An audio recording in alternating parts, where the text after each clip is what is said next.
یک جا باشید از یک گریبان سر برآورید آن وقت شما را هیچ کس و هیچگاه شکست نمی‌دهد.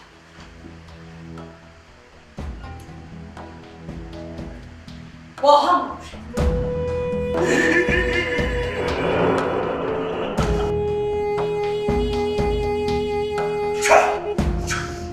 بخشش جهانجوی کرد بخونی برادر چی بندی کمر نباشد پسندیده بخش مرا پلیس روز یاد نکنی کریمل کرده ماجرا کلامی برای آن دیگر ما مددگاه نیسته پراکنده خودمان را بفرشه چگونه پیمان گناه خودمان بود که به یک روبلی روسی شما غرورمان را فروخته من آن بود که شمشیر در گردنش گذارم کار دیگر نکنم پالان همان خر را میگیرم او و تخت پشت تو بزنم و سوار میشم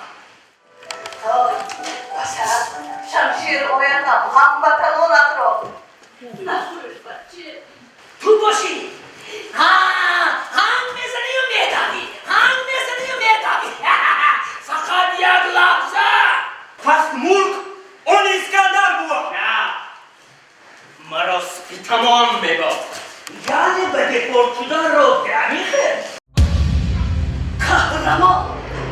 قهرمان کسی است که بر مقابل مرگ حیات میدهد قهرمان کسی است که بر مرگ غلبه میکند ای چی هر